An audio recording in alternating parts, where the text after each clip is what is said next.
Hello everybody, how's it going? It's Adam at All Things Bonsai. Today's job is going to be rewiring this Scots Pine tree that Ash is just showing for you now. So we've had this tree in for about 2 or 3 years, I think. We repotted it last year, so I think this year's the time when we'll just work back through the branches and just refine the wiring. It's obviously been wired and styled, you know, extensively over the course of a good number of years, but as you can see, it's just starting to get away from itself a little bit. So now's a good time to get the wiring done and see what it looks like. So we're giving some thoughts to the design of the tree.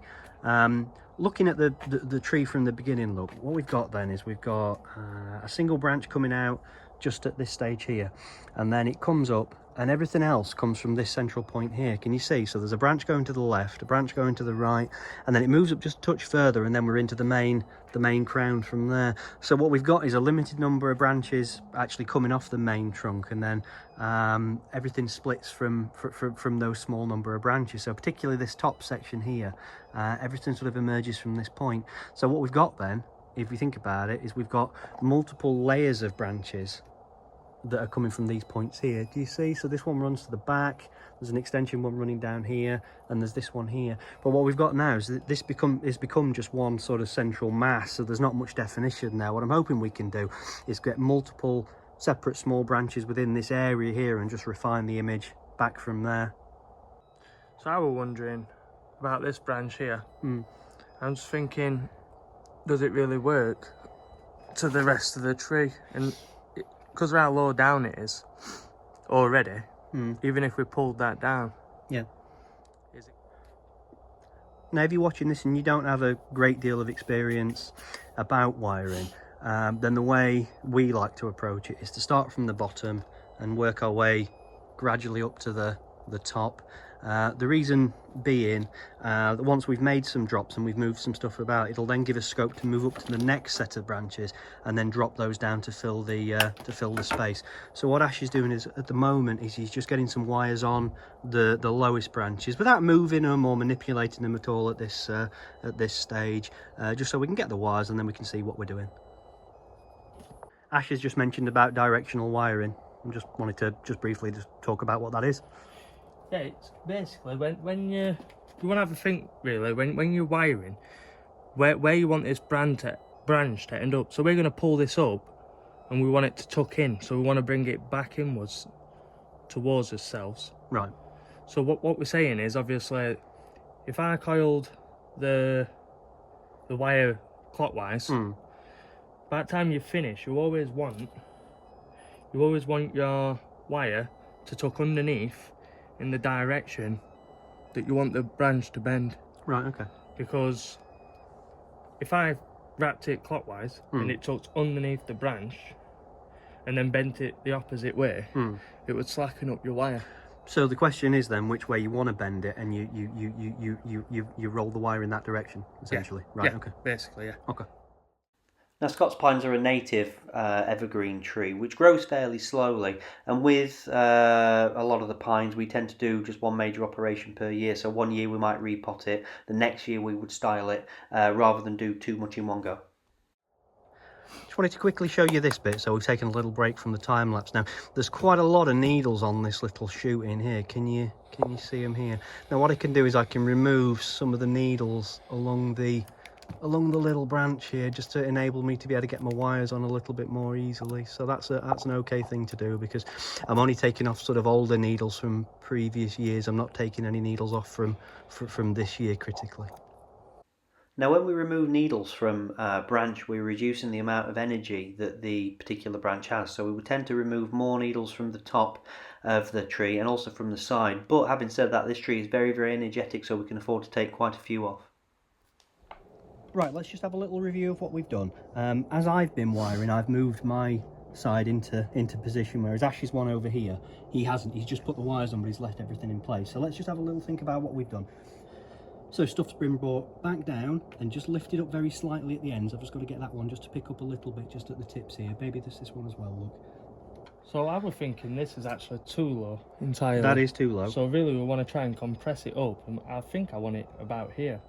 Pull it up like this. Yeah, bring it back and up, then pull it in like that. Okay. And kind of level it up a bit. Right, so you've moved that over there, that's fine. And you want to try and open those back up a little bit if you can. Obviously open up some space here. Yeah, so bring that down. So bend that down a bit. Yeah, okay. And then open these up. Open them up, right, and then use the curves that are already there though and just accentuate them a bit. Do you see what I mean? That's it. That's better. When you did that little move down then, you see that pull you just did down, look. Yeah. That has got to come down to here, look. Right. And that one's got to come down as well. Down yeah, again. Come down. Same with this, look. It again. really is just the tiniest little tweaks. Bring that down. That's it. That's better. And the same with this here, look, it's picking right up already. So come down to there, look. Yeah, I guess. Same with that there, that's it, you've got it. That's better. And then that's this. better. Yeah, same again. And maybe even more so if we're going to keep it, because you've already raised it up a bit. So then the ends want to come down. That's it, a bit more, even like this, look. I see. Right. And then a bit more with that there, look, there you go. That's more like it. Same with that one there. Good, that's better. And then that can do the same thing as well. Do the same again. There you go, and that's better. That's where we. That's far better. That's far better. Lovely. So then, based on that, this wants to. Like that. Yeah, that's better.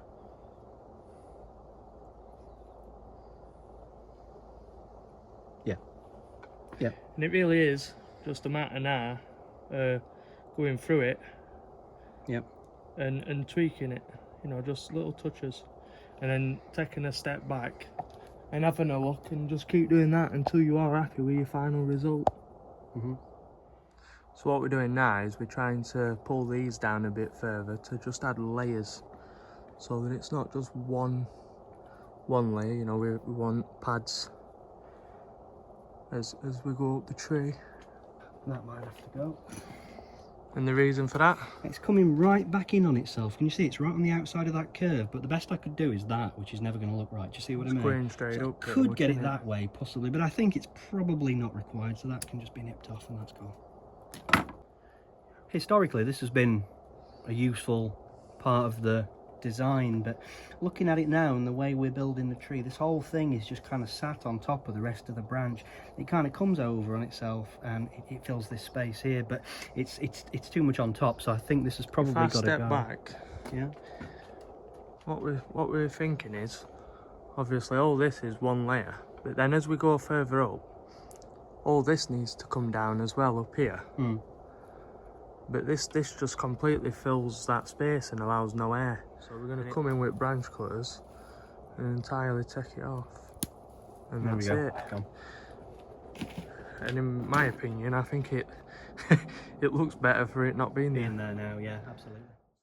In terms of the right time of year to be working on pine trees, I tend not to do too much with them in the sort of early spring and into early summer, because that's when the little candles are growing and the needles are starting to come out. So I don't like to disrupt the tree at that critical stage. But now we're into the later part of the summer, so the growth's already fully hardened off, and that gives us a chance to do some work now. And we'll carry on working with pines in the autumn and into the winter. Critically, I don't like to mess with them when they're just in the middle of producing their candles, unless it's candle cutting that we're talking about, in which case obviously that's, you know, the right time to do it.